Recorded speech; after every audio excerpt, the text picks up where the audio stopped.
From Relay FM, this is Connected, episode 19. This show is brought to you by Dash, where you can create beautiful dashboards with just a few clicks. iStat Menus, an advanced system monitor for your Mac's menu bar, and Zones, a super simple and super awesome way to manage time zones on iOS. My name is Myke Hurley, and I am joined by Mr. Federico Viticci. Hi, Federico. Hey, Myke. And Mr. Stephen Hackett. Hello, Stephen Hackett. Hello, gentlemen. Hello. Merry Christmas, guys. Oh, Merry Christmas to you, Federico. Yeah. I mean, I'm getting ready for tomorrow for this crazy Italian dinner that we're hosting with 12 people. And if you don't hear from me tomorrow night, assume that the food was just too much and you were in my thoughts. I wish I'd met you, but, Italian food. So what time does the dinner start tomorrow evening? 8 p.m. I would guess maybe later because, it's a lot of people to get together. So I would say before 9 p.m. for sure. Right. Usually we always eat at like 8 p.m. Especially like when I'm at my parents, there's like a tradition to start eating dinner at 8 p.m. because that's when the news begin on TV. So you eat dinner and you watch the news. And when you say begin, how long does this meal take? At least 40 minutes. Can you, in Italian, name the meals like primo, antipasto? I like hearing them in order. How they're going to go tomorrow. Tomorrow there's going to be antipasto. There's going to be primo. Secondo, dolce, frutta, e caffè. Oh, it's just so good. That was one of my favorite things about Italy. Was just the hearing people say that. Those you were just asking. We're just asking people to say the order of the meals. Yep. Just please, sir, can you tell me the order of the food? Just the order, not the food. Just the order. Just the order, and then I'll decide what ones I want. Oh, sure. One of my favorite things in our Slack channel is if someone says Italy, Slackbot replies that Myke went to Italy but was too busy to visit Federico. Yes, the Slackbot is really correct. Well, I like that whenever anybody says Memphis, the Slackbot gives out a big yeehaw, like a really big yeehaw. Yeah, it's true. So, Myke, you told me, I think last week, that Christmas Eve is only like big in certain parts of Europe. Yeah. What you doing tomorrow? So tomorrow evening, I will be going for dinner with my dad. We always go for dinner with my dad on Christmas Eve, and that's like with my brothers. And then we will all go back to my grandma's house where we'll be for a couple of days. And we'll kind of just in the evening, we'll just probably be drinking and eating, but not like big meals, but just like sweets and treats and things like that. Mm-hmm. And I will probably be doing some work because that's the kind of person I am. But it'll be great, and I'm excited for Christmas because of my Wii U. But people know that if they listen to Virtual. But right now, let's talk about places where our show notes have been seen this week in our in our new segment. Can somebody explain to me these browsers? Stephen can. Of course. I can. So we have two links this week. The first one is running in Internet Explorer 4.5 in an old version of Mac OS. Mac OS, I think, probably 8 dot something. Anyways, in IE 4.5 for the Mac, the Relay site does not do super well. There's a bunch of broken images, and there's no background. It's just not very good. But if you look at OmniWeb under running on Rhapsody, yeah. Yeah, which we should do a show about sometime. OmniWeb is a pretty... No idea. Say what? No idea. You don't know what Rhapsody is? Mm-mm. No, I don't either, Myke. Just pretend you do, otherwise the guy will be upset. Sorry, I know all about Rhapsody. Exactly. The guy. I just read the label in the window and said, Rhapsody. Yeah, so OmniWeb on Rhapsody does a pretty decent job. The text is there, and the sidebar is in line, but it has Federico and Myke's faces on it. So it's definitely better. It seems legible, but it continues. So OmniWeb is still supported by this is the Omni Group web browser, right? yes. Okay, so they still have builds for Yosemite. Yeah, it's around. But they have like test nobody builds uses available. Yeah, I don't know if they're still actively developing OmniWeb. I don't think they are, but I'm not sure. There are builds available for 10.10. Like, yeah, I'm downloading it. I don't know why. See, Myke already Googled the OmniWeb. It's already in the show notes. Wow, you have such a workflow, Myke. You're quick. The last stable release was 2 years ago. Well, I say it's already in the show notes. I used the wrong bookmark clip, and now it's gone into a show's show notes, but I don't know which one. Amazing. I don't know what bookmark that I clicked. So now a show has OmniWeb in it. So it's that's going awesome. on 70 decibels right now. Who knows where it is? Oh, okay. The current episode of Upgrade got it, so that's gone now. So I'll go back and try that again. Maybe you just send a message to your brother with a link to OmniWeb, and he's like, "What?" It's been a long day, guys. It's been a long day. Ends up in Clockwise. They're like, what? This is not one of our 4 topics in 30 minutes. Wow, nice plug. I love Clockwise. I'm opening OmniWeb version 5.11.2 as we speak. Stephen Hackett. Hi. Oh, Stephen Hackett of America. If somebody would like to find the show notes for this week's episode, where will they go? Here's what you got to do. Go down yonder to the fancy City Boy coffee shop.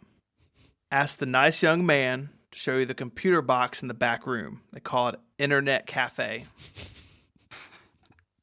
Click on the blue E on the background. Now it's going to make some noise like robots making love, but eventually you'll be able to type.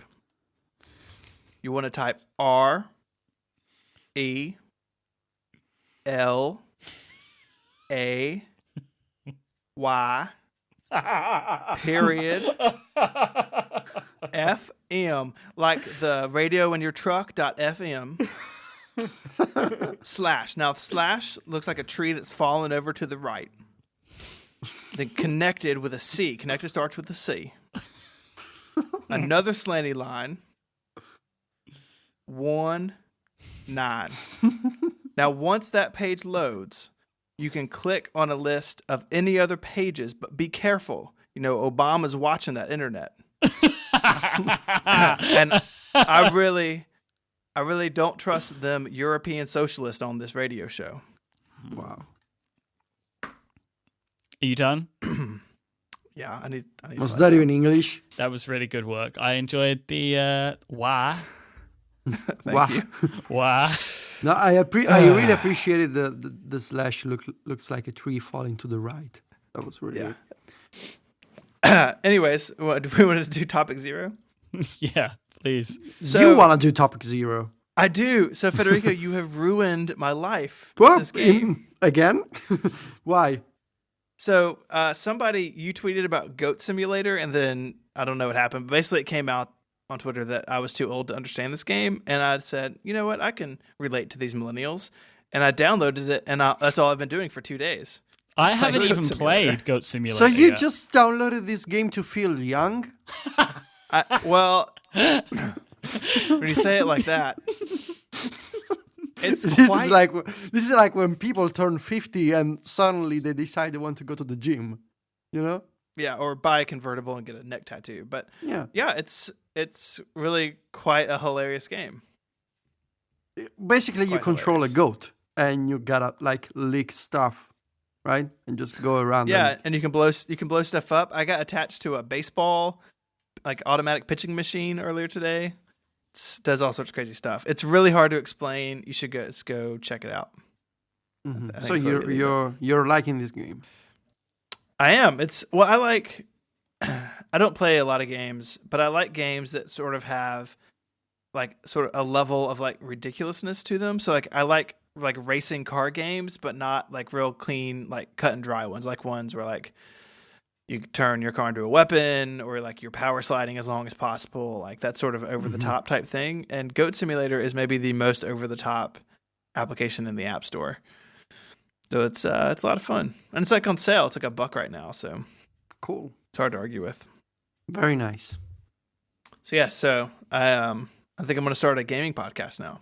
Oh, great, great. It's cool with you guys. Good stuff. So you haven't played it, Myke? I have not played Goat Simulator yet. No, I have it for iOS, and it's been sitting on my phone forever, and I've yet to dive in. But Myke confessed to me a while ago that he doesn't like goats. It's true. Why? What did they ever do to you? Well, you know. They're not popular in England. Yep, we don't like goats here. We're a real anti-goat society, you know.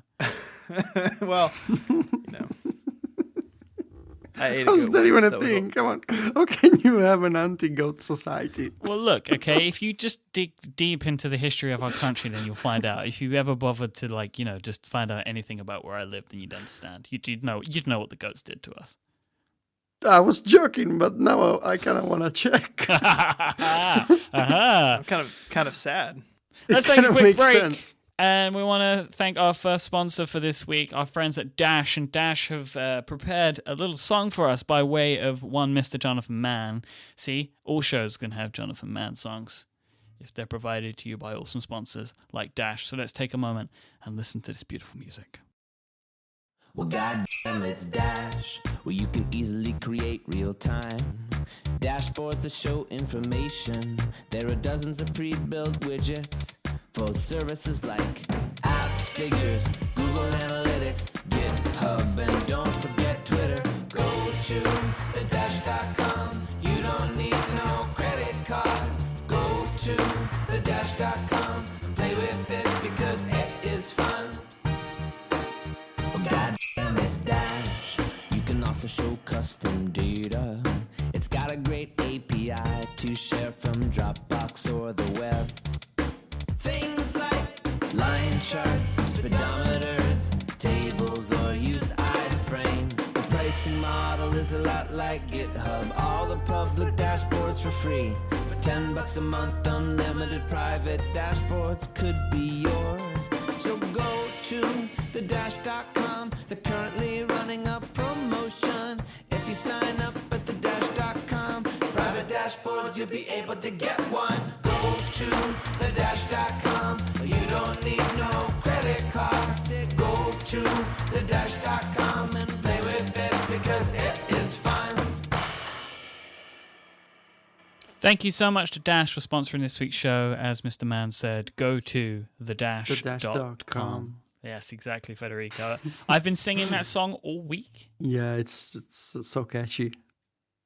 I'm just going around and singing dash.com, and people are like, what? And I'm like, you should listen to relay.fm. And then go to the dash.com. They're running a promo show. Yeah. Exactly. We have some real-time British Goat follow-up. Okay, great. I found the British on Goat Google, Society. Yes, yeah. The British Goat Society, they're basically like people who like goats, Myke. Well, yeah, these are the campaign group that are trying to make goats acceptable again. To circulate the knowledge and general information upon goats. See, they're trying to bring people around, you know? To extend and encourage the keeping of goats so as to increase the production and use of their products.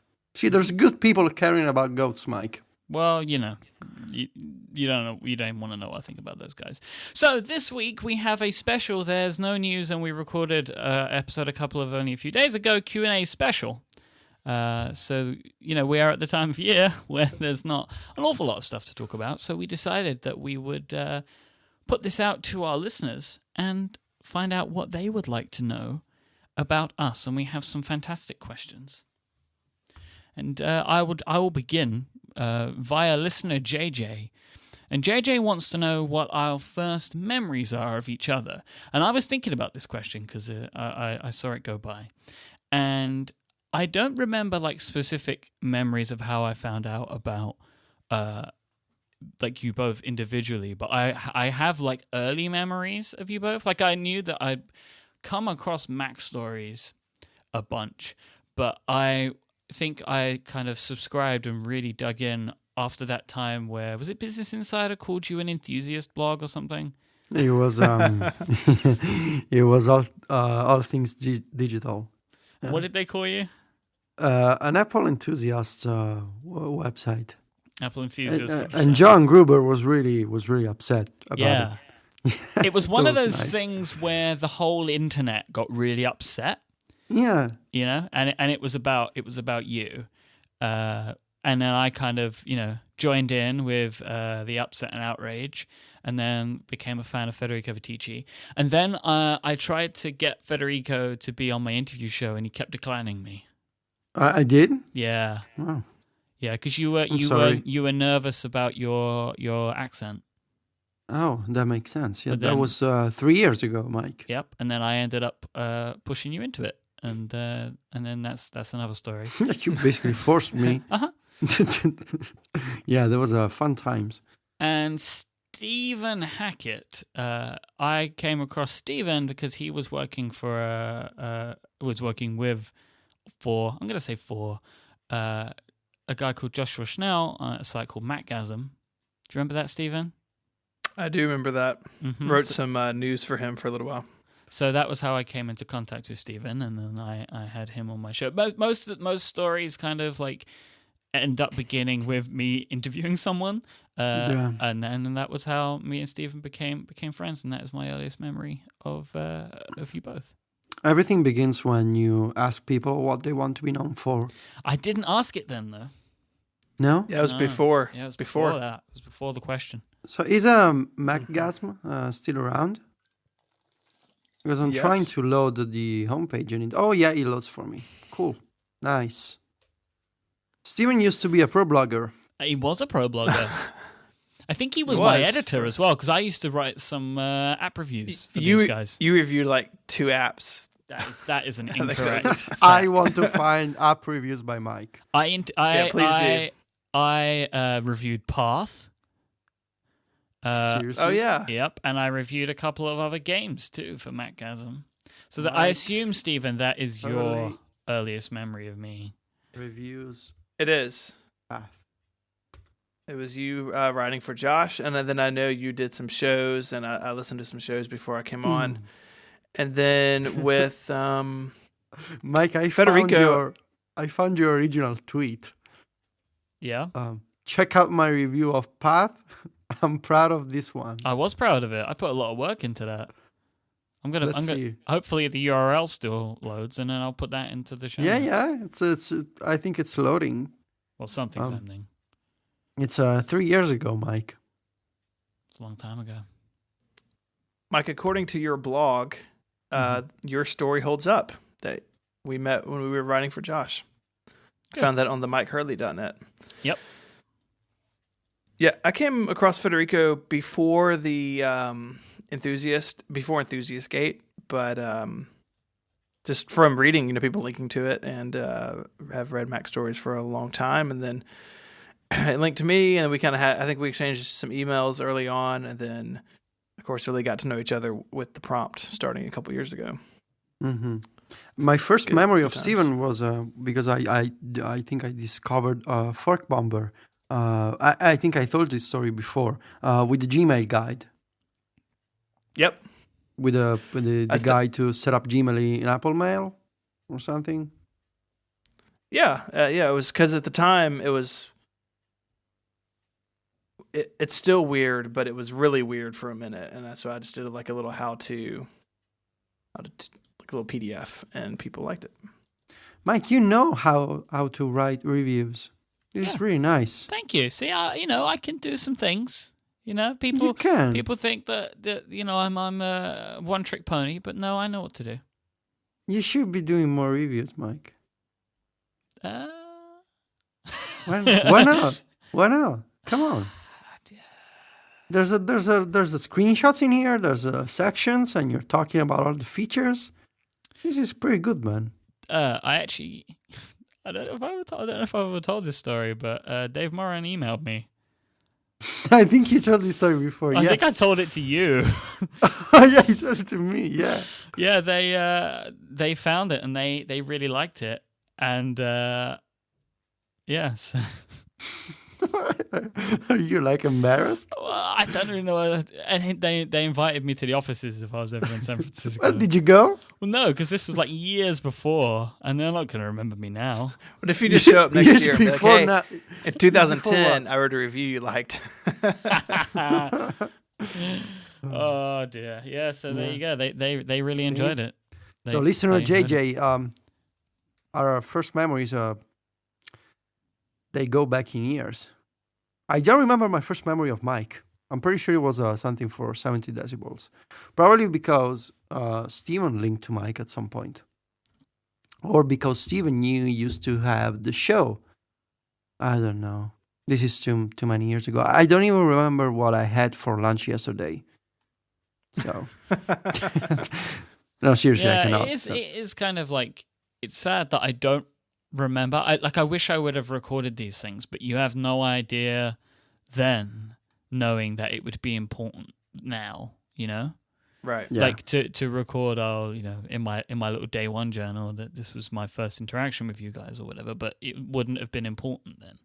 You know, not that you two weren't very important, but you get what I'm saying. Anyway, so listener Bradley, friend of the show, wants to know our least favorite Apple purchases of all time. Federico? My least Your favorite. least favorite. It'll be difficult for me to choose between the iMac that I bought in 2010 and that I basically never used, or the second gen Apple TV, which cannot get all the latest features. It cannot receive the latest Apple TV software update. Doesn't support 1080p. But if I had to choose, I would say the iMac, because I really never used that computer, and I want to sell it to my father, but he doesn't want to buy it from me. I don't know why.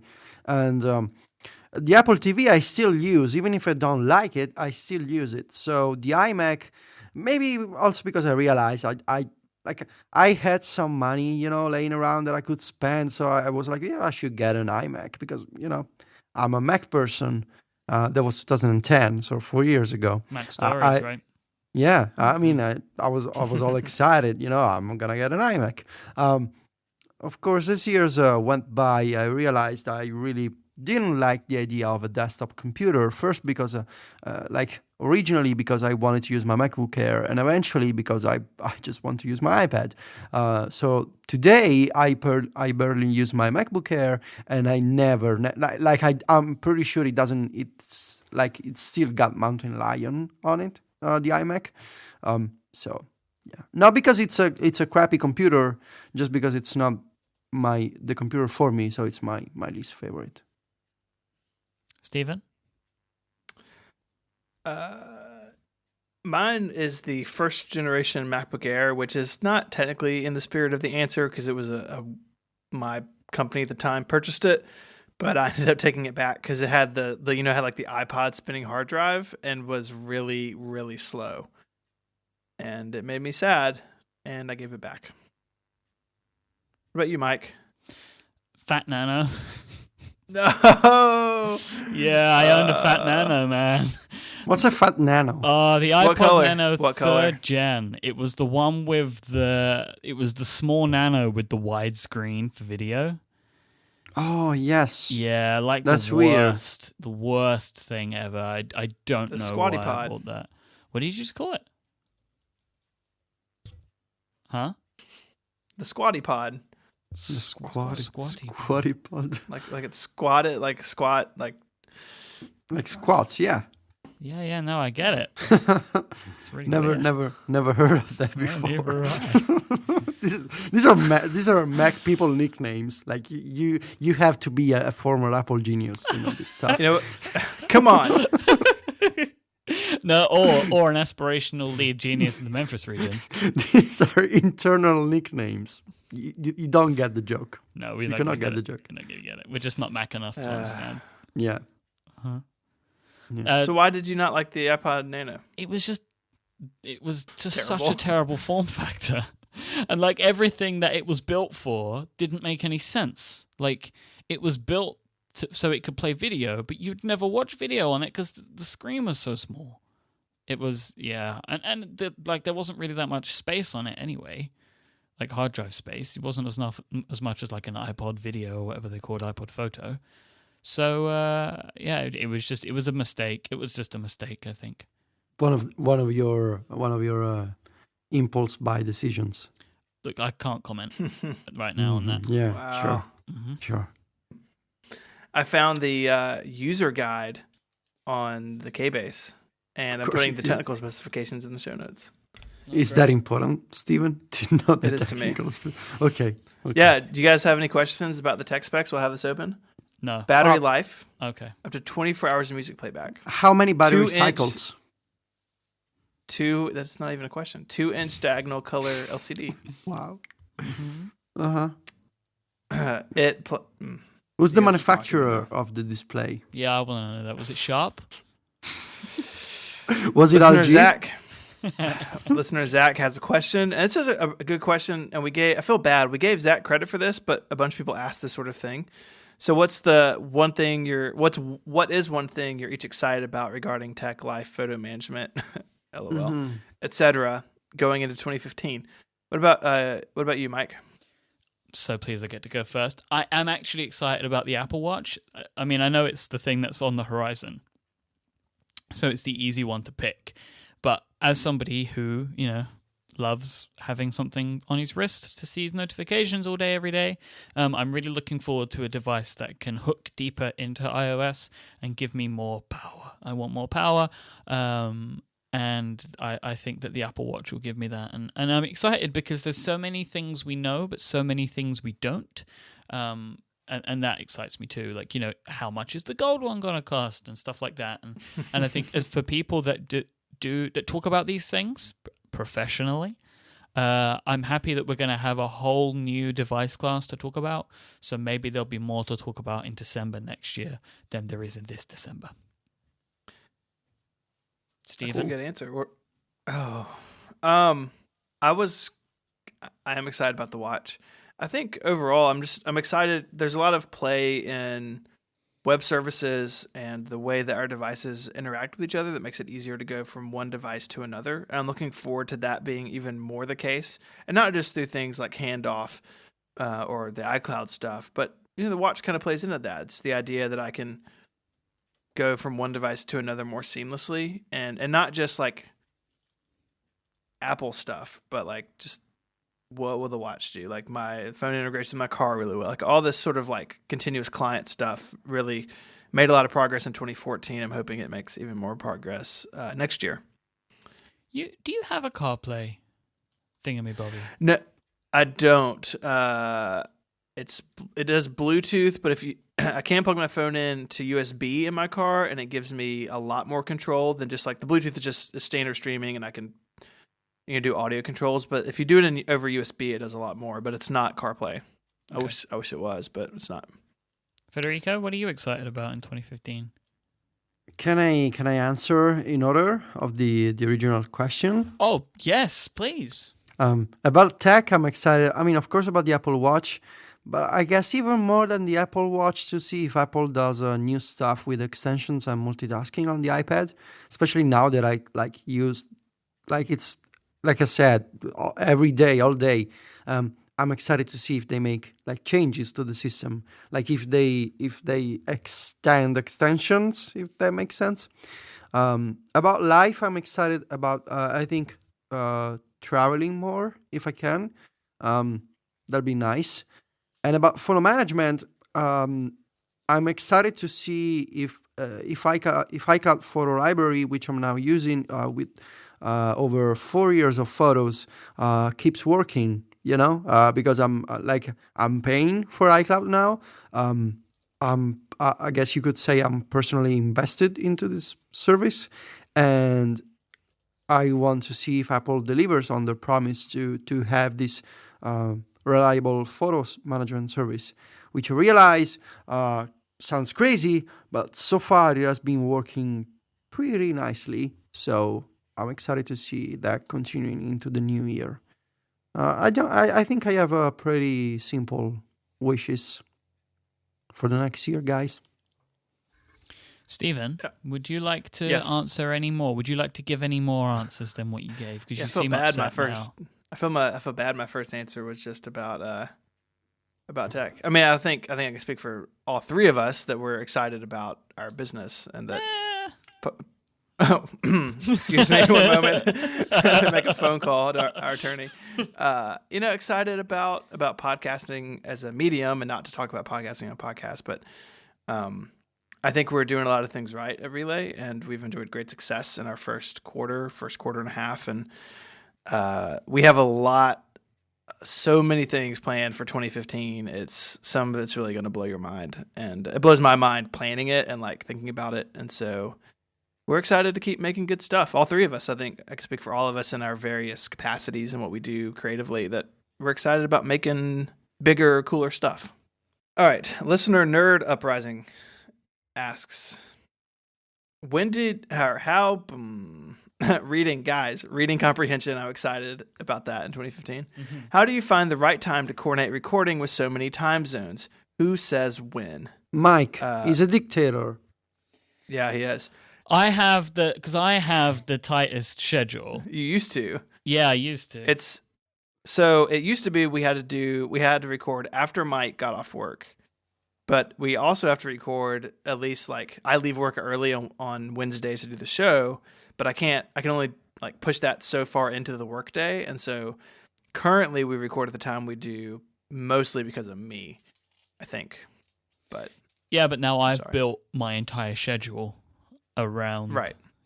So if we had to move it, there's only certain times and days that we can move it on. I guess if we have to make a change, I'm probably the most difficult at that point, because I have other shows that I do and stuff like that. So if I have to move, which sometimes I do, like this one, there's like a domino effect. Like I move one, I move another. And then I guess the other thing is we have to try and work out the times and stuff like that. So we have to work out this time for this person, this time for this person, and that brings me quite nicely onto our second sponsor this week.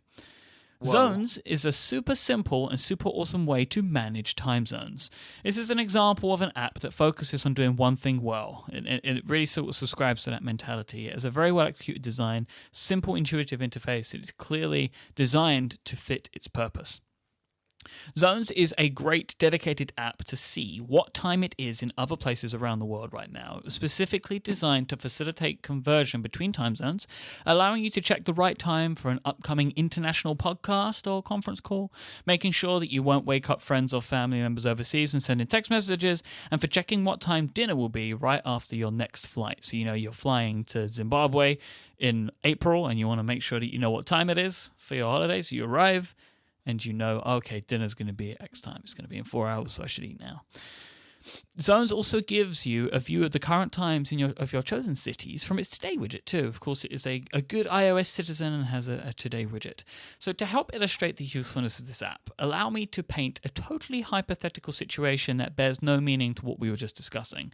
Let's say that you live in London and you want to tell your friends in Rome and Memphis to be on your podcast at the right time after some holiday rescheduling. All it takes is tapping on London in your list of time zones, and then you select the date and time you want, and all of the cities will update right in front of you, and you'll be able to see it all there. You'll have all of the right times to send to them and to ensure they'll be at their microphones on time. This is a purely hypothetical situation. Zones is on sale for $2.99, returning to its full price in the new year. And now is the right time, as they have a bunch of really cool new features coming soon, like the ability to set alarms to remind you of a specific time. So you can set an alarm to remind you, it's what time 2 a.m. Central Time is going to be in your time zone. And also sharing, which is something I'm really excited about. So once you've checked out the time zones that you like, you'll be able, what they're building in is that you can share, you can send an email or a message of all of the time zones in a list super easily. So go now to zonesapp.net, that's zonesapp.net/download on your device right now, and it will take you straight to Zones in the App Store, because it's incredibly difficult to find this app in search. Thank you so much to Zones for supporting this show and all of Relay FM. You didn't even ask me about time zones. I didn't know that was a round-robin question. Do you feel it's different? Well, no, I just wanted to say that I have a very bad lifestyle. that I live on American time zones. Yes, let's talk about that a minute, because I'm shifting towards your life. Oh yeah? Yeah, I mean, well, we quite frequently talk at like 3 a.m. now. And I'm still like playing with workflow or something. Mm-hmm, yeah. And it's tiring, isn't it, Federico? Yeah, and it's not healthy, and I realize that. But also, what's not healthy is, not having an income. So sometimes you gotta make compromises, And for me, it has meant just having a different schedule than my friends. For instance, like for me, the concept of the morning doesn't exist anymore. When I'm told that I need to do something at 9 a.m., like my heart sinks, because that means I'm getting like 3 hours of sleep. And so I like when they tell me, oh, you gotta go to this office and you gotta go there at 10 a.m. Like that's always a problem for me. And when I try to explain the reason why, like people get all judgmental when they also you sleep much in the morning, and they treat you like you do nothing with your life. But instead, I gotta explain. Yeah, actually, I stay up until 5 a.m. or 6 a.m. Because of my work schedule. Blah blah blah. It's difficult sometimes, but I also love it. So I was joking when I said that you're a dictator, Myke. That's okay. It's not a democracy around here, so it's perfectly fine. Yeah, but it's not a. It's not a dictatorship either. You are a good dictator. Oh, thank you. Mm-hmm. Thank you. So, listener Luca would like. He's my friend. He's my friend, by the way. Good. Yes. Oh, good. Hey. So he had a couple of questions for us. In tech, Federico, I'm going to direct this question to you initially. Will Apple finally slow down their pace and just refine their existing OS? This has been a topic that many have spoken about, many have pontificated about. But in all actuality, Federico, do you think that we're going to see like a snow leopard year for Apple? It doesn't matter what I think. Yes. Luca wants to know. Luca wants to know. Okay. I think they should, but I don't think they will. Is that a good answer? Why do you not think they will? Because it doesn't make for a popular commercial release. Like they cannot. I don't think they can sell at this point new iPhones running a new version of iOS that's only like what it was supposed to be last year. They cannot just say, yeah, we made bug fixes. Like bug fixes, I'm sorry for saying this, but they are not sexy in the way that they don't sell devices. Like they are the right thing to do, but they are not like a big feature that people like. So instead, I think maybe a good compromise would be to have a couple of new features, like redesign the music app, which is in a really bad state. Don't do big things like, oh, let's do extensions again this year, This is why I'm skeptical about a Siri API, which will be a major change. It'll be nice to have some new features and then a lot of fixes. And as I said a couple of weeks ago, make the entire iOS faster. Maybe focus on battery life for the new devices. Maybe you can focus on stability in that way. I don't think that a Snow Leopard release with just no new features, only fixes, can happen at this point. But maybe some new features and maybe no major changes. Maybe that's the right way to do it in 2015. But then again, maybe next year Apple will redesign iOS. It'll be this discussion will be worthless. So I like the idea of making stability sexy. And that is an interesting way to do it. I haven't heard anybody say that before, Federico. They could say things like battery life's better and things like that. Your phone responds faster. And I guess that there's ways around it that they could make it sound better. Or maybe just, they could maybe, I don't know. I don't know what they would be, but put in some features that aren't going to cause major problems. And then because it's tricky. It is tricky because if you try to say, everything's faster or better, you're implying that last year was bad, you know? And of course, the new version of iOS is always better. But when you say, yeah, we fixed all the crap that we left, it makes you look bad, you know? Not that people don't know that you have bugs. It's just that I'm pretty sure they could find ways around it. I'm not a marketing person. This is why I watch Mad Men, guys. But I learn guess about this stuff. the other problem, the other problem though with just doing stability fixes this year is this is an S year. You know, this isn't a new iPhone year. This is an S year. So those years people tend to get really upset anyway. You know. So maybe they don't. Well, then you can kind of look at it both ways. People are already upset, so maybe this is the year that you try and hide it, or it's the wrong time because you need to give them some software features to counterbalance the lack of hardware features.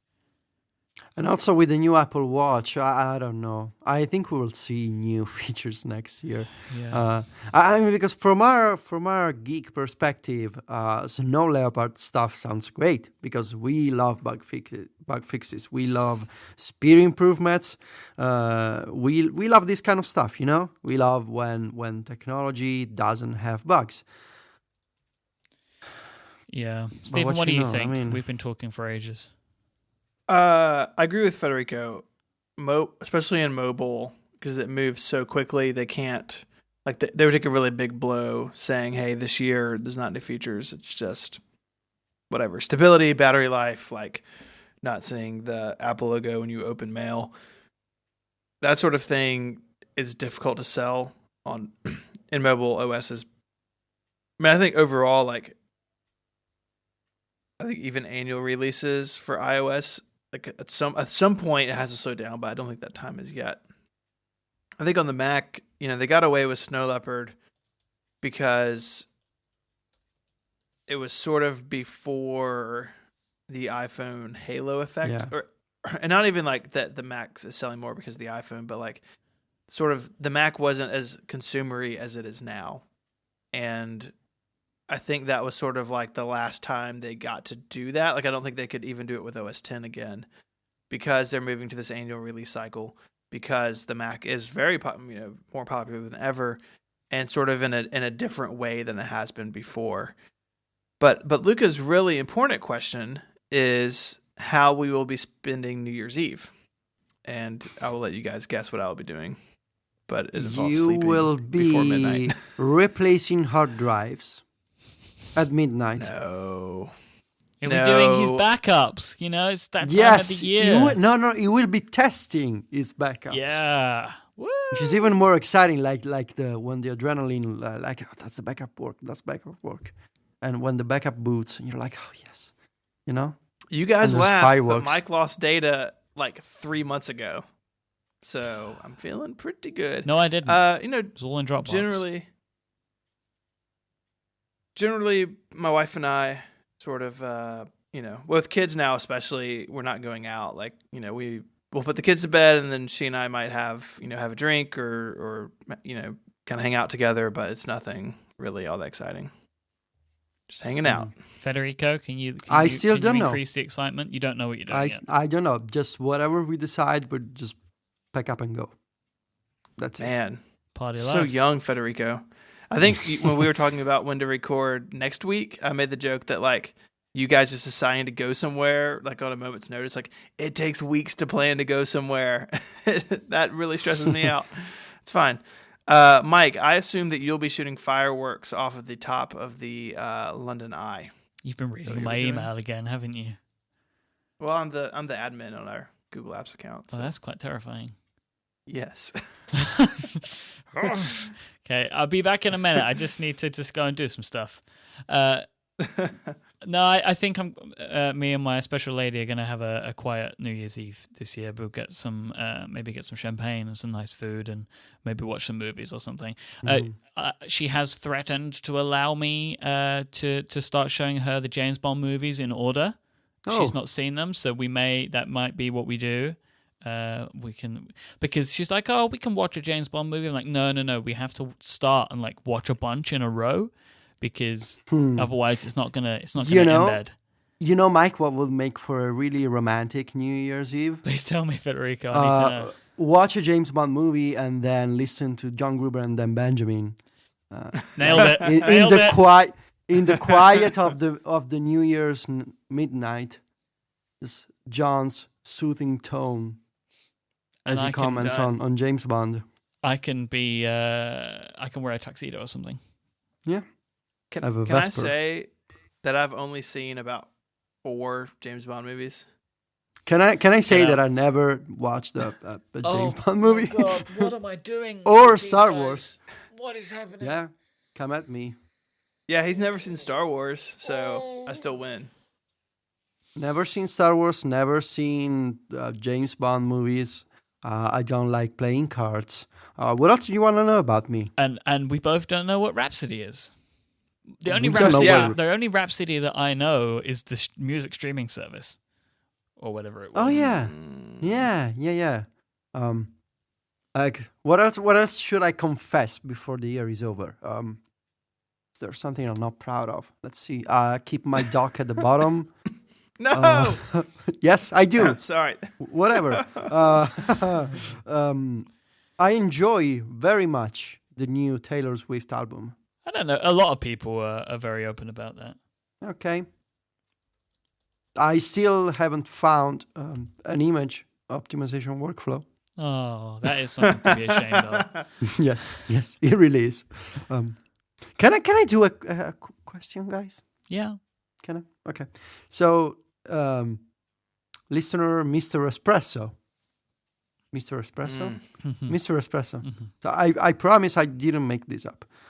Will you guys make any New Year's tech resolutions for 2015? Steven, you wanna start? I would like to reduce the number of services I have data in. So I'm working on this this post for 512 of like all the services I pay for and use, and it's been a very depressing list because I have things everywhere. And so seeing, how can I simplify what I rely on day to day just in my workflow stuff will be that's my kind of immediate resolution. Kind of address that.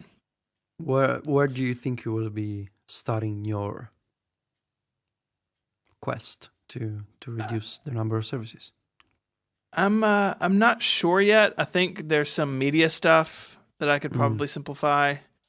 Like apparently I'm still paying for Hulu Plus and haven't used it in forever. I just discovered that one the other day. I was like, oh, look at that. So we'll see. I don't really know. I mean, I'd like to get rid of maybe some things, but we'll see what happens. Mm-hmm. Mike? Part of that, yeah. Go. Sorry. Sure? Yeah, I'm fine. So I have a couple of things, but they're kind of related. So I want to upgrade my production machine. This is something I've spoken about a bunch, but I really want to do it in 2015. But I don't know what to yet. I need a machine that has solid state drives in it, basically, because this spinning disk is killing me. And I also need to then get a new monitor. And I see, because I can't use something like an iMac, or I don't want to use something like an iMac because I don't want to have 2 screens on my desk, because I also have a TV on my desk. Well, that's actually what my Mac Mini is running into at the moment, which is one of the reasons why it hurts me so much. Because that TV is also, I plug my games consoles into it. So I kind of need a monitor that can have both a Mac and games consoles. So most likely I will buy a Mac Mini, but the previous gen Mac Mini with an SSD in it, because of the processors were quicker if you get the right configuration.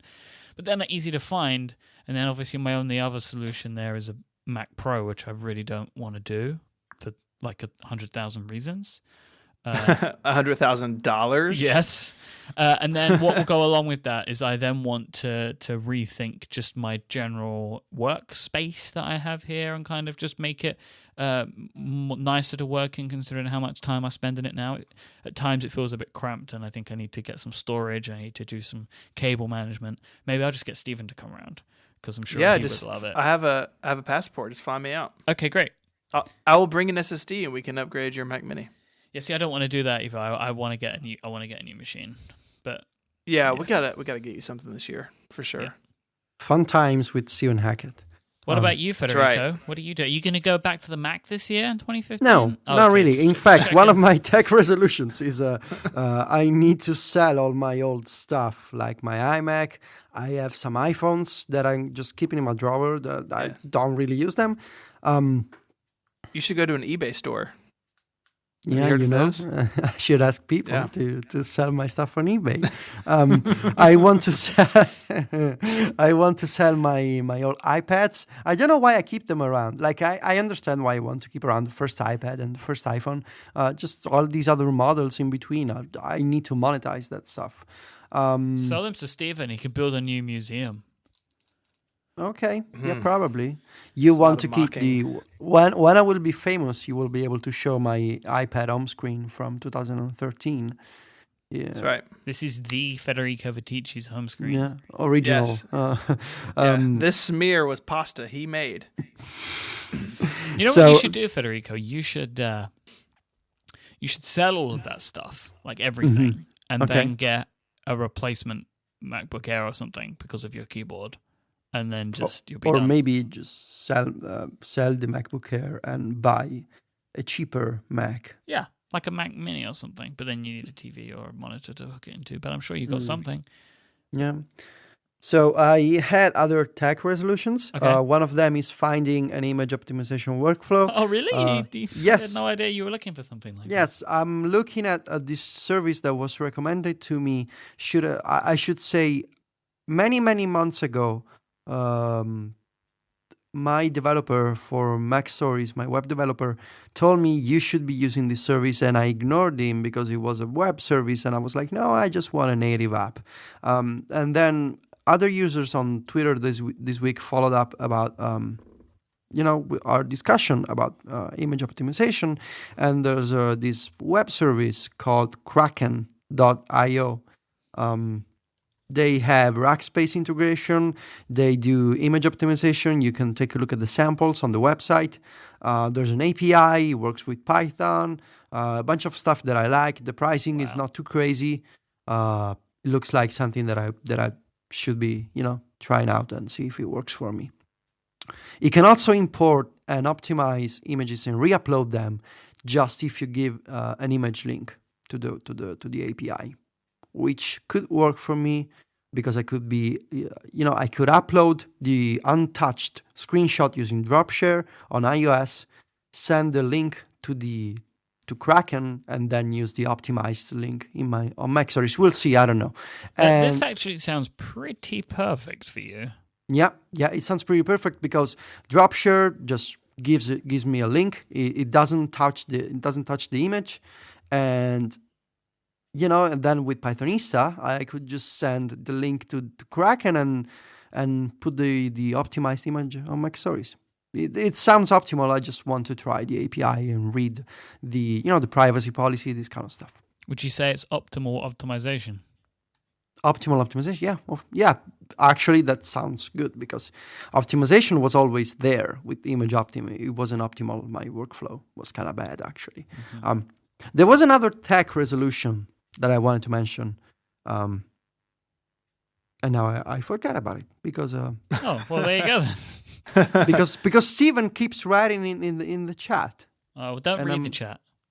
Yeah, but Steven keeps writing. Kind of pulls my attention. I'm sorry. I apologize on behalf of Stephen Hackett.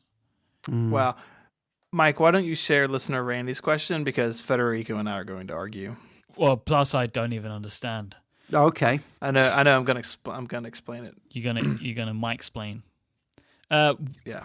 Listener Randy wants to know, why don't you use the Oxford comma? Round one. Which I think was directed at me because Federico does use it. So for the uninitiated, the Oxford comma, sometimes called the serial comma, is that like the podcast? So picture. No. Okay. You totally did Mike. that. So in the phrase, Federico, comma, Mike, comma, that's the Oxford comma, and Stephen. So it's the comma in a series before the adjoining word. So it could be Mike, comma, Federico, comma, or whatever. It's common practice to use it depending. So here, at least when you go to college, depending on your major, you learn a different style of writing. And so MLA style, which is what most people learn, they use the Oxford comma. And it's what Federico uses on Mac Stories. It's what we use on the Suite Setup because Jean Blanc is crazy. I'd learned AP style because I went to journalism school, and I don't use the Oxford comma because I don't think it's necessary, and I think it's cluttered. Like, I think it looks cluttered, and people argue about it. My wife believes in it, and she has an English degree, and we're not sure on how we're going to raise our children in this regard. It's a big deal. I will throw my hat in the ring and say I do not use the Oxford comma. Hooray! Can I go? You can go. So of course I didn't study journalism, especially I didn't study in America. But to me, but what I did do, what I did do learn is from Pokemon.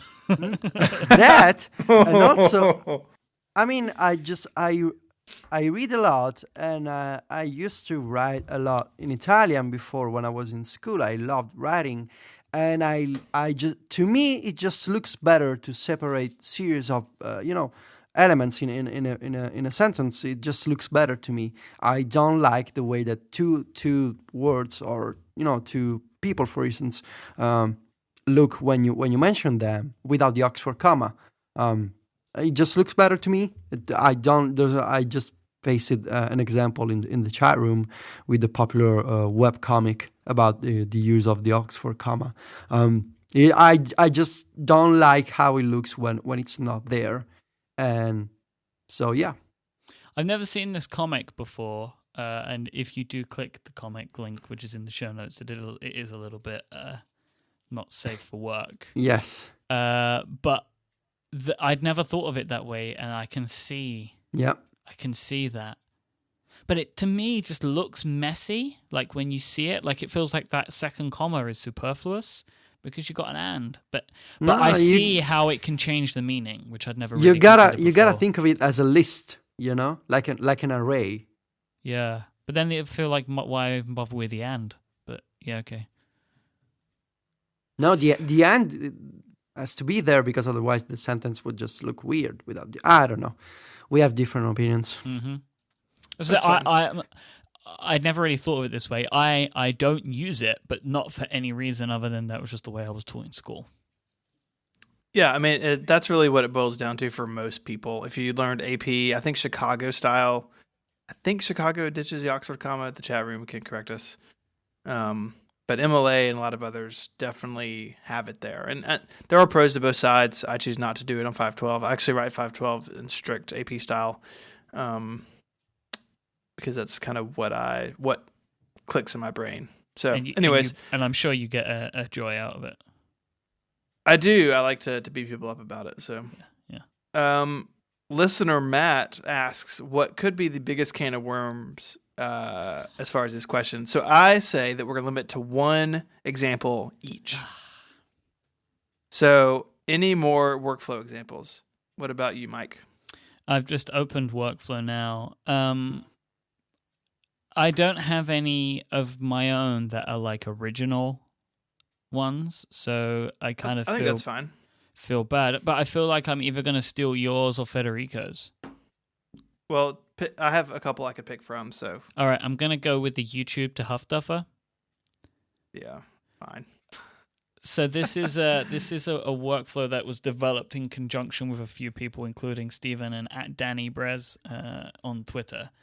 And basically what it does is it takes a YouTube link, it uploads, so it takes give it a YouTube link, it goes to the YouTube link, pulls the audio, uploads the audio to Dropbox, and then puts it into Huffduffer, so you can listen to a YouTube video audio in your favorite podcast client. So crazy. It's just so crazy. Yeah. I don't know how these things happen. I definitely don't. Like, it is mostly stolen, but it's helpful, and I use it. People will be like, "Hey, here's a talk at XOXO or some conference," and I want to listen to the talk, but I'm never going to sit down and watch an hour-long talk that someone gives unless it's really visual. Most of the time, these things aren't. Like, you don't necessarily need the slides. A good talk, you don't need the slides. And so I, for a long time, have done this on my Mac with you you can rip audio out of a YouTube link on the Mac pretty easily in the command line. And so I used to do that and like save an MP3 somewhere and then give that link to Huffduffer. But it was very manual. And this way, like if someone tweets, hey, I just gave this talk, here's a video, I can just add it to Huffduffer and listen to it in Overcast with just a click of a button now in Workflow, which is really, really cool. Oh, I have another one. I'm so sorry. That was kind of more yours than mine. Send repeated text in a message. Yeah, I renamed it Emoji Bomb. So listeners of this show may remember when I told the story of sending, I think it was 1,000 emoji red balloons to Casey. Was kind of the story. I now cannot find, I think it was, I can't find the person now who sent it to me, which really upsets me. But a fantastic listener created this and sent it through. I will find it. I'm going to find this person, and I'm going to, and I will credit them shortly.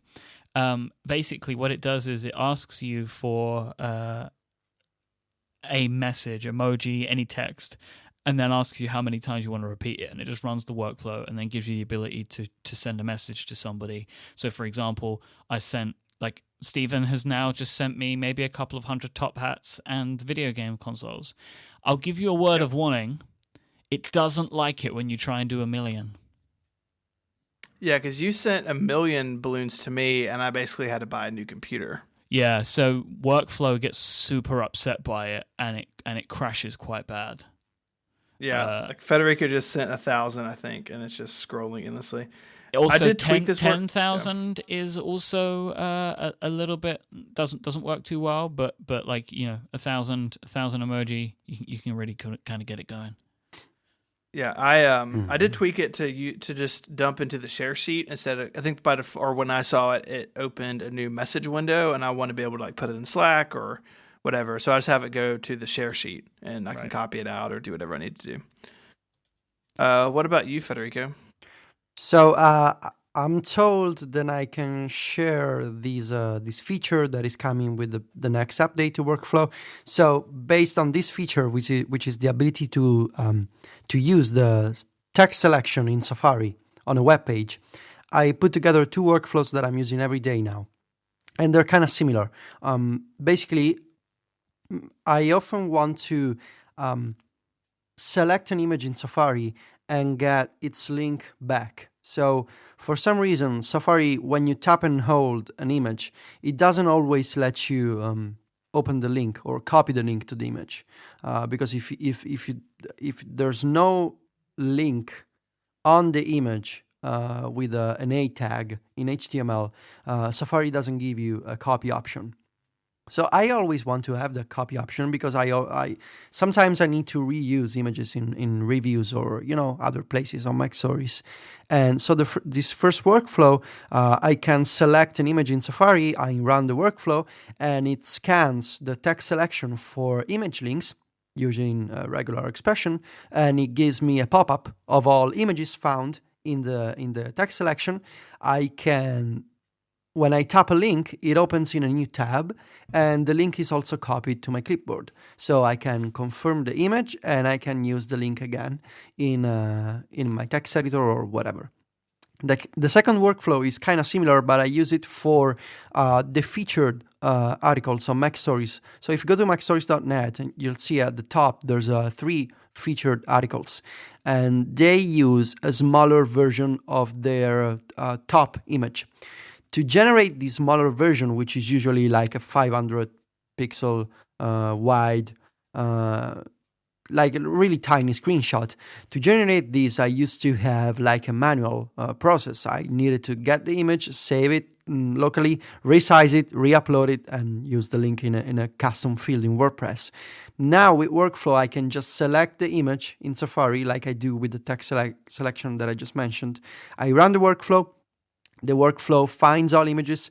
I can choose the image from a preview. Workflow resizes my image, brings up the share sheet. The image goes off to Rackspace, and then I get the link back, and I can use it in my article. So I don't have to do saving back to the camera roll, resizing manually. I just give a value to Workflow, and I end up with a smaller image that I can use in the featured gallery at the top. So those are quite time savers for me. And this Safari text selection addition is coming to the next version of the app, which I guess is coming after when iTunes reopens for business, because right now iTunes Connect is closed for developers.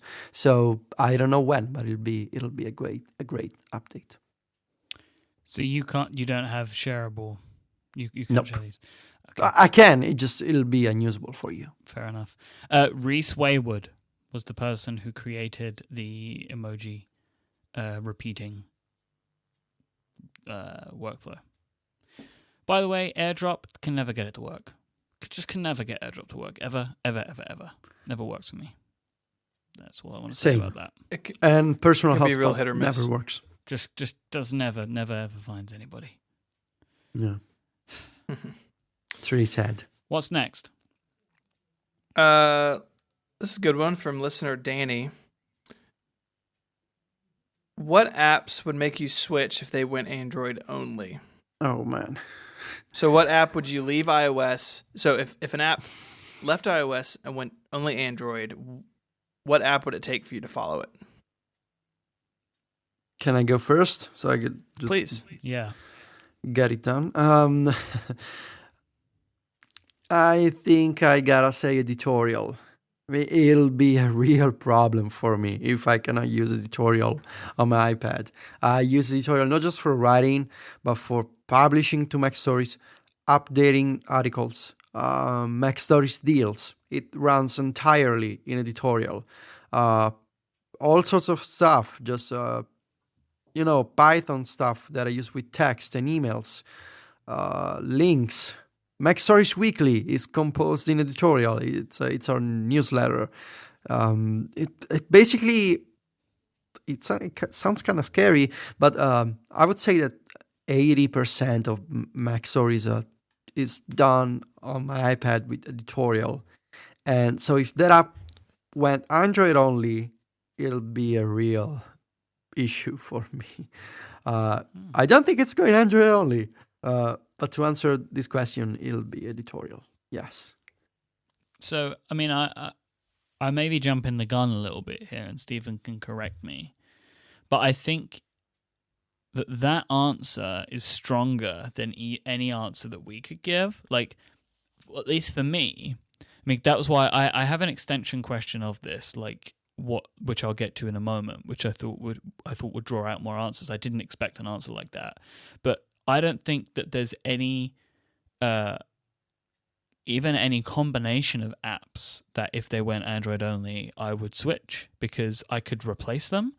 Like, for example, the ones that are probably most important to me, like, are Tweetbot and OmniFocus. They're the only kind of the two main apps that are iOS only at the moment that I rely on. But I could replace both of those. Like, it wouldn't be as good as an experience, but just if those two went Android only, it wouldn't drag me over to Android.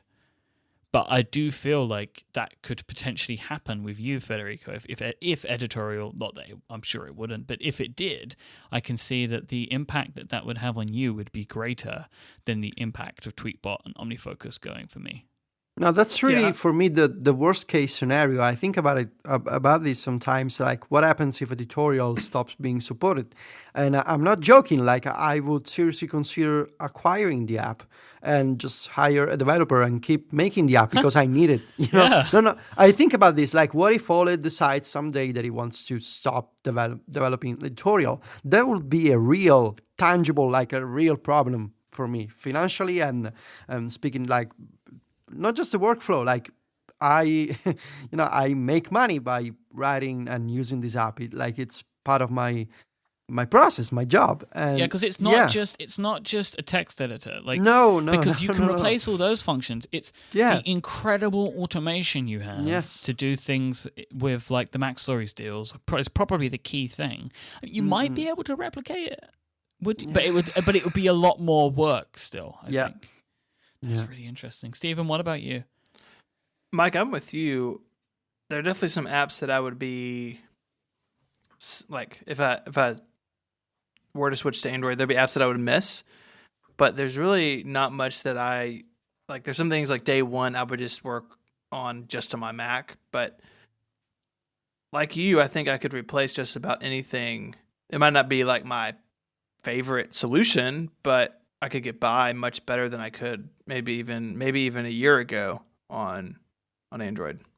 So kind of the extension that I wanted to ask, because I didn't expect any of us to come up with an answer, but and then mine or Steven's really, is if Apple was to go crazy, right, and we all decide we want to go to Android, right, because for in this alternate reality, Google is less crazy. What is the bare minimum of the current apps that you have that you need to go? So, for example, for me, right, of all of the apps that I have that aren't already on Android, I would need Tweetbot because I've never been that happy with the Twitter clients that are available, and OmniFocus. Oh, and Fantastical too. Those 3 apps are like the only iOS-only apps that I rely on. Like, I love Workflow, but I don't rely on it yet. And it would be a shame to see it go, you know? But they're like, I haven't found a Twitter app, a calendar app, or a task management app which is as good as those, where pretty much all of my other apps, they're either cross-platform or they're comparable enough, you know? Yeah. For me, it will be editorial, of course. Yeah. Do you have anything else? Like, what else would you need to? What else would you really want to see? Well, Workflow would be really a shame, you know. Although, can you imagine Workflow on Android? Like Tasker, basically. Man. Yeah, but Tasker's like horrific to use. Yeah, I know. Workflow on Android would be amazing. Yeah, I can imagine. Fantastical would be. I would miss the app. I don't know if there's any replacement for it with like the natural language parsing. I know there's quite a few apps that like have copied this feature by now. Probably there's an Android version of those apps. I don't know. Workflow would be bad for me. And Twitter, I'm good. Email, I would switch back to Gmail, I guess, because I mean, in this alternate reality, I mean, whatever. If Apple is evil, then you know, what else is there to save in the world? I would switch back to Gmail, and I would miss editorial and Workflow and Pythonista, of course, which I use less, but still I use it. And then there are all sorts of other apps. But then again, I mean, if Apple goes crazy, do iOS developers go crazy too in this universe, Myke? Well, I mean, like Apple do something that we all hate so much that we all decide to leave. So then you assume that all the developers move over, right, in this parallel universe. Okay, so they will continue to make apps. Yeah. So this is like, you know, all of those developers are going to go, but what is like the minimum you would need? Mm-hmm. What about you, Steven? Like short-term pain. Yeah, it should be short-term pain. Mr. Hackett? Goat Simulator.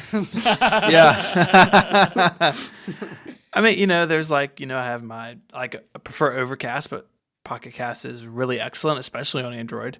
I'd be fine. I mean, I've used Android for extended periods of time in the past and was just fine, and have thought about doing it and could do it again if it came down to it. You know, the thing is, like, Android is a lot better than it used to be, and the apps on Android are a lot better than they used to be. That's not to say they're on par with iOS, but they are much, much closer than they've ever been.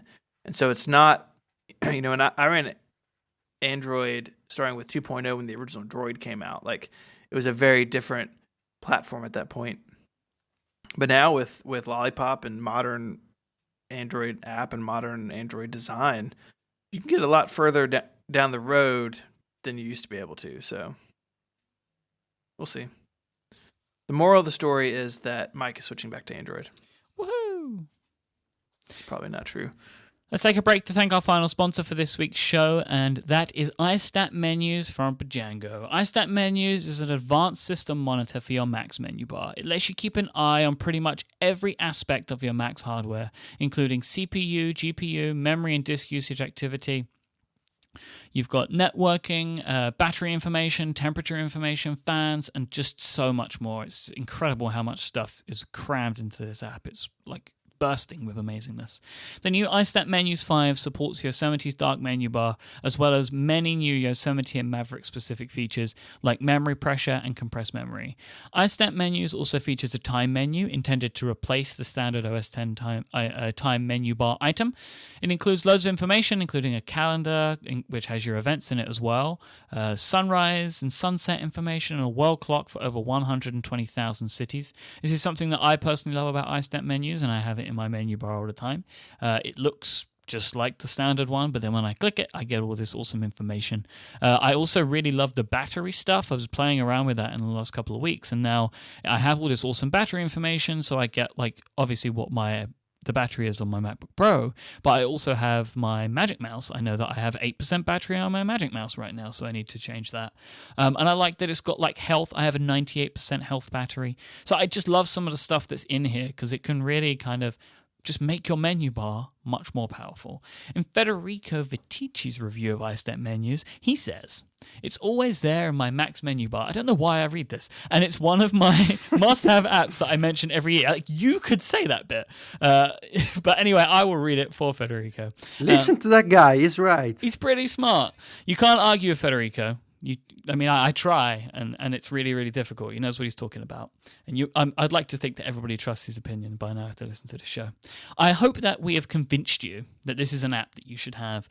So head over to Django.com right now and pick up a 14-day free trial. So even if we haven't convinced you, go try it out for free for 14 days, and iStat Menus 5 will convince you itself. And when you do decide to buy, make sure that you use the offer code CONNECTED, because listeners of this show get a huge and special 25% off by using that code, and the code is CONNECTED. Thank you so much to Django for their support of this show and Relay FM. Great app. Yeah. So apparently we have more questions. Apparently, there was the apparently kid. It was a meme this year. Have you guys seen this video? Nope. A kid saying apparently, like he went on TV in America. Come on, Steven. The apparently kid. Okay, well, I don't know what he is, but he'll be in the show notes, which you can find at relay.fm/connected/19. So hit us with the next question, Myke. Listener Summer Salvo Dan, which is a really interesting name. What a cool name. Which inanimate objects do you love, Federico? Summer Salvo Dan. This is really awesome. I love my new iPad, so my iPad Air 2. I love my PS Vita, such a great portable console. And I love, like, that kind of... I'm trying to describe the joy that I get every morning when I wake up and I see this object. And it's comparable to coming home after a long vacation and sleeping in your own bed. But this happens every morning for me, and that happens with my espresso machine. It's just, it's like a good friend in my kitchen every morning, greeting me with a hot cup of espresso. And I would be like, it was broken for a couple of days this year, and I felt awful for 2 days because my headache was killing me, and I just need a coffee. That's not a problem. No, I know. I would just go to the bar and just buy coffee there, espresso there, because I needed espresso. And so I love my espresso machine, which is a Saeco. I know there will be people asking. I don't know the model. It's from a few years ago. I will try to take a picture and send it to Myke. Is that okay, Myke? Yeah, no, I would like to see that picture. Okay. No, I mean the answer in general. Oh, right. Yes, the answer was fantastic. Oh. Stephen, what about you? I really like my iPhone 6, and I really like my Stephen. bicycles. You need to say love. You love. You are capable of love. I've heard that. And I love my bikes. I love both my mountain and my road bike, and love spending time on them and not crashing them. I love my 6 Plus. That's my device. I love my Retina MacBook Pro. I love my PS4. and I love my pens and my field notes notebooks. On the PS4, maybe you guys have talked about it on virtual, but We definitely have. the beige one is pretty awesome looking. It's grey. Is that whatever? No. The 20th anniversary one. Yeah, it's grey. I don't want a PS4, but I want that PS4. Everybody does, and that's why they're going for 20 grand. I'm sorry. Guys, my tech resolution was to buy a PS4. Hooray! Thank you, Steven. Yes. Yes. Okay. Kyle's the beige in the chat room is freaking out that I didn't know what color the PS4 was. I found a picture of my espresso machine on Google Images. It's pretty small, but you can see the name of the model, which is Via Veneto. Nice. Ooh. Yes. Listener Graham, friend of the show. Yeah. Not a question, but a challenge. Steven to use Windows and Federico to not use iOS devices for a week for Myke to taunt them both. Oh, I like that. I could do it. I could totally run Windows for a week. In fact, do it then. Little known story, I owned a ThinkPad for a while, like 2 years ago. And then I was like, what am I doing? I don't need 2 laptops. But I remember I could get by on Windows for a week. Do easily. it then. Prove it. I gotta how? Dual boot my MacBook Pro? No, by doing it and then talking about it. Yeah, I could do that. Or I honestly wouldn't be able to do this. Well, you could. It would just be a vacation. Like, it wouldn't be actual doing work. You'd have to just stop work. Spend a week in the forest without an iPad. Done. No, I'll just be playing Minecraft and just use iMessage on my MacBook Air and talking to Myke, who will need to work at some point, and I'll just be bothering the guy. Could you not Oh no, iOS devices in general. Yeah. Mm-hmm. You would struggle. I would have to be doing all this stuff for you. I know that's what would happen. He would just ask me, "Oh, could you just install this in editorial and just do this, please? Can you do this for me? Just a quick favor. Like, what happens if you do this?" So I'm looking at ThinkPads again on Amazon. Oh, I'm gonna use the company card. So that's an interesting challenge. I could do it. Federico would die. Interestingly, Myke was not asked to give up anything. So, what would be difficult for you to give up for a week, Myke? my iPhone. Like, I don't think I could do it. I couldn't do it. I couldn't give up my iPhone for a week. No way. I'd lose my mind. Because I was able to give up my MacBook Pro for a week because I had no choice because I poured liquid into it, right? And I got by. Baptized it with a soda. And I actually did quite a lot from my iPad, and that was great. I had a keyboard, and it was awesome. I felt like Federico. But if I lost my iPhone, I would be really lost. I don't even think I'd be able to leave the house. I wouldn't know what to do. It's good. That's a good question / thing. So here's another question about if people should expect more of the prompt had pre-recorded report segments. So we did a handful of them. I did one on the history or like the introduction of the Mac, and we had some others. If there's coming back in 2015, and I think I would like to do more of that sort of stuff. It's just time has been the issue. I think we will also have guests again at some point, but again, it's just been hectic to like do the show each week without some of the extra stuff. But I think if you like that sort of thing, you're going to be happy with feature stuff all over the place on the network. So good questions from Graham.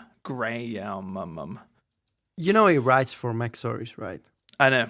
I do. Mm-hmm. That's why I called him friend of the show. I don't throw that out lightly. So, guys, we are approaching the end of our Q&A. Yeah, so we have one episode. more, and then we have one from someone named Joe Steele. No. Wow. Need it to be a surprise. But I haven't said anything. We just said it's from him. Yeah, I wanted to keep a secret, even the name. Okay. See, Kyle's in the chat. It's betting $10. Yeah, it's Joe. Yes, it's past. Joe. Listener Arnav? Go with that. He has 3 questions. So, Myke, you ask the first one, and then we'll take turns asking the other ones. Okay, so we kind of already answered this one earlier, but if you had to go to a metaphorical appless island, which 3 apps would you take with you? That's how Lost started, I think. Yeah, I think so. I mean, if I'm actually, it's not the same because if I'm going to an appless island, I definitely don't need OmniFocus anymore. Like, I don't need that anymore. No, so you I do. would take. How do you know when to build your hut, and how do you know what dependencies you have for that project? I could live with it. I would take Tweetbot, Overcast, and Threes. So it's appless, but there's the internet, and podcasting is still a thing. They never said that it wouldn't be. It's just it's really not appless. It's there's no. So app you're store. going on an island and you don't even take the real Twitter app with you. Why would I? Oh Like my you're God. going on an island. Why would I do that? You're going on an island with the Twitter API. Like I think you're honestly crazy, but whatever. Well, What if the API stops working? What if the API stops working and you're on the island and you cannot get in touch with anybody because you're using a third-party client and it's not working anymore and you're stuck on the island and you're basically your communications are cut out with the rest of the world. So even if the Twitter API was only available for one day, that one day would be better than the subsequent years of using the official Twitter. That's a really bad investment. Whoa. I think. Whoa, that's harsh.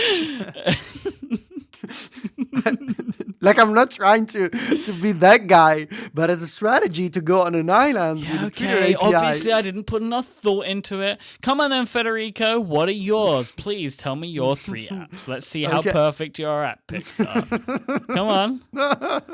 No, I don't want to tell you, man. No, come on. Let's play the game. Okay, it'll be editorial, Twitter, and Safari. Okay, and what do you expect to be doing with editorial? I expect to be working. Interesting. To be writing my journal. But in your website is about apps. In plain text. So you'll just be writing a journal and that you won't be writing Mac stories anymore? No, see, I have actually, I think this is pretty clever, and not because I said it, so not because I'm, my own bias, but because with editorial and with Python, I could contact other services, so I could search iTunes, not download apps, but I could still search iTunes and know what's going on in the rest of the world just by looking at screenshots fetched with the iTunes API. What do you say now? Well, you do all that crazy stuff like build other apps, which kind of you're cheating a bit. Like no, I'm not cheating. Build an RSS reader inside of editorial because you're crazy like that. I have one. It works with Feed Wrangler from the good underscore. Why does anyone want that?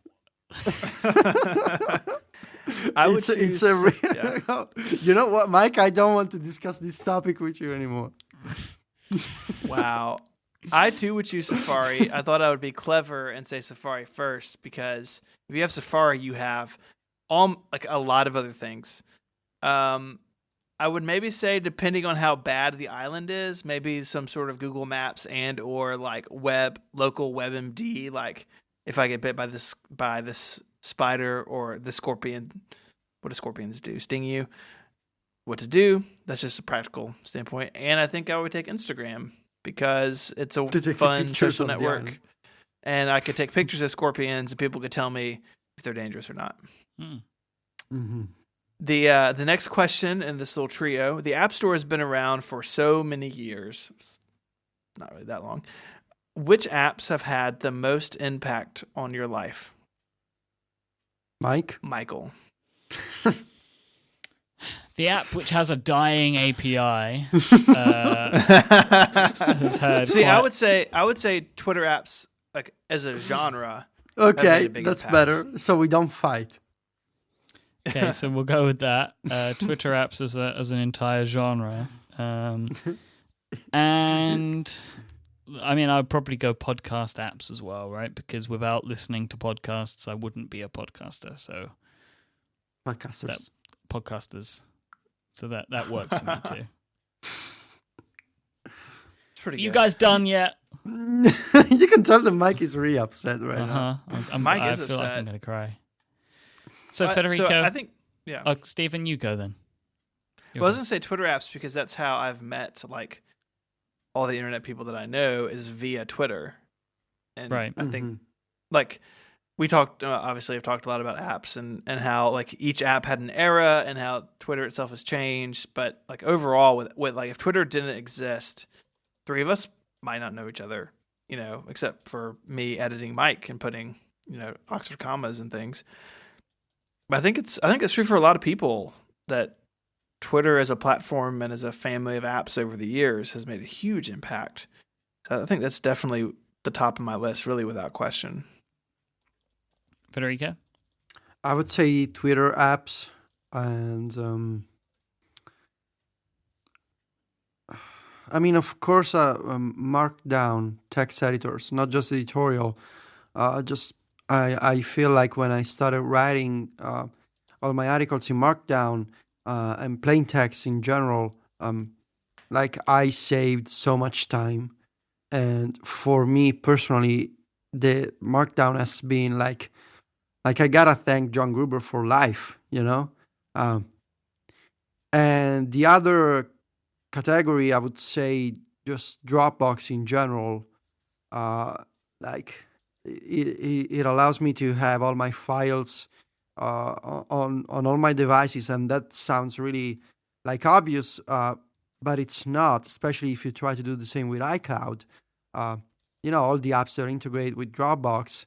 And I remember when the first text editors with Dropbox integration started coming out in 2010. I think the first one was, at least the first popular one, was Elements from Second Gear Software. I remember Elements started this trend of Dropbox Markdown text editors. So for me, these two categories have been huge. Like, I've tried so many of these apps. I still depend on this kind of workflow, and so Twitter, Markdown, and Dropbox have been the big ones for me. Cool. Are you mad? No, I'm not mad at you. How can I be mad at you? That's good to know. There's a third question from listener Arnav. Oh yeah. Which apps do you think have had the most impact on the iOS experience, not necessarily current versions or current apps? So if I can go first, I would say Tweety 2 specifically. Yeah. I would say also the first Flipboard for iPad, because I think that sets, like Flipboard is still an example in many, many things. I know that now Flipboard is on Android, is actually bigger on smartphones, but I think Flipboard and like the interactions, the graphics, the animations, they provided many developers with some rules to follow on the iPad 4 years ago, almost 5 years ago at this point. So Tweety 2, Flipboard, and yeah, I'm struggling. Because I want to say, maybe Fantastical with the natural language stuff, but there's so many other. I mean, it's difficult.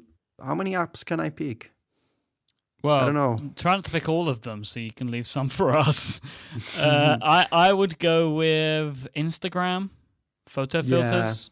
Yeah. I mean, I know that there were apps that were doing this stuff, like Hipstagram. But I think that Instagram's photo filters popularized that and made a huge difference. Do you mean hipstamatic? Hipstamatic? Hipstamatic.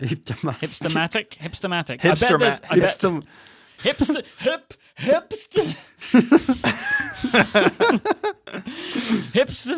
I bet there is a hipstagram. Hipstagram. Is there one? It just uses the original Instagram filters. There is Hipstagram, by the way. It is I think a real hipstergram. A hipstergram is when you send somebody a pajamagram, but it's a dude in a plaid shirt with a beard at the door instead of somebody in pajamas. Stephen, Sorry. would you like to contribute? I think you guys thought too small with your answers. Whoa! I think, look at me. Whoa! Whoa! Right Well, there. let me take you back Mac to guy. the Mac SE. You know what, Myke? I think there are two big apps that really define iOS. I think to this day, I think it's Safari and I think it's the App Store. Safari first being that, Steve Jobs gets on stage and he says it's an internet communicator. Like that was sort of the dud of the line, but it's really what has proven to be the most important. And a lot of that in those early days was because of Safari, because you didn't have apps. You had to do everything in the web. And to have the entire internet like in your pocket it still is crazy. And obviously the App Store coming in a year later is the genesis of all third-party apps and third-party workflows and everything we do on our devices now.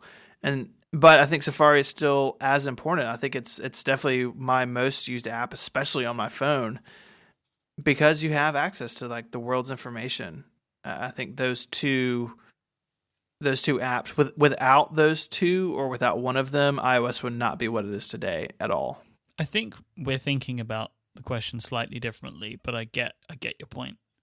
I think I took the lead for Federico, at least, in like apps in which the functionality of those third-party apps have influenced the design and features. I mean, there's no right or wrong answer. Like, there are. Y'all's are wrong, and I'm right, but it's fine. Is it time for the last question? I think it might be. Okay. Whoa. So where did Myke go? I'm back here. Sorry, I was taking some notes about what I'm way off searching for a second. He was searching for old apps in his closet. Hipstermatic. Myke, right, come back. Hi. All right, I'm going to set the stage for this because Federico has promised an answer.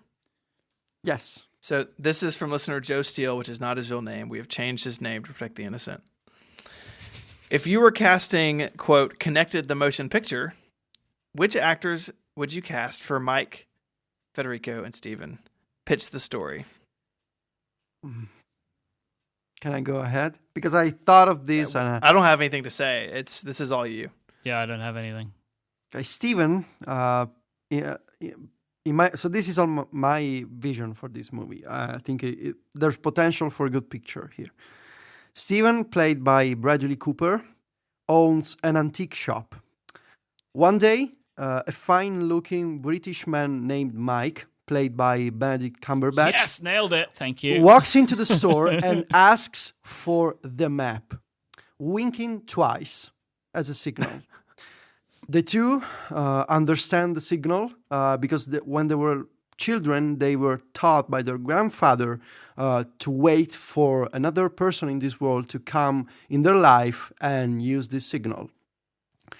So they understand they need to collaborate together on a mission to find again their long-lost Italian-American friend Federico, played by Joseph Gordon-Levitt. To come back from good retirement. casting. To come back from retirement and reconnect to help them. Wow. Why am I Bradley Cooper? I'm not complaining with the choice. Why are you even questioning this? I'm sorry. Like, the casting... This is genius. The casting that we have been given is incredibly complimentary to all of us. It's true. Yeah, I should stop talking. Oh, Federico, look in the IRC. So in the show notes, there's a Myke, are you happy, Myke, with your? I'm very choice? happy. Yeah, I'm very happy. Perfect. Steven didn't like Bradley Cooper. Come on, man. I'm fine with it. I'm just curious why. I don't. Because of the beard, I think. Yeah, that's why I thought too. There's a picture of a young Joseph Gordon-Levitt. It looks like Federico's picture from the Seniors album is in the show notes. Nice. Okay. Hopefully, Joe Steele, who's a movie director of sorts, will be able to have a script. Yeah, I would really like to see Joe Steele come out of retirement to write some of this script. Yeah. And there's I'll take that. They found a Cumberbatch image with him with a beard. See, he's Myke. Yep, I'll take that. He's Myke. Wow. Can anybody help Steven? Steven, come on. There's just this week. I think next week, whatever. There's the new Bradley Cooper movie, American Sniper, coming out in theaters here in Italy. There's movie posters. They did it. They found one. There's a picture on Tiny Pic, and see, that's definitely Steven. My haircut and my beard. Oh, this is perfect. Wow, look at us guys. I'm gonna send this. Guys, I'm sending this to my wife. I honestly spent 20 minutes thinking about this. And you perfectly casted us. I really care about this podcast. Great. Is Kyle's the Grey your casting assistant? It seems like it. No comment. I do not comment on Kyle's plans. Federico, do you have a working title for this movie? Oh, yeah. It's called Reconnect, with the re in parentheses. Oh. It's like Recode, but in a different way. Mm-hmm. It's with connect instead of code. And everything's different red punctuation. for no reason. Can somebody...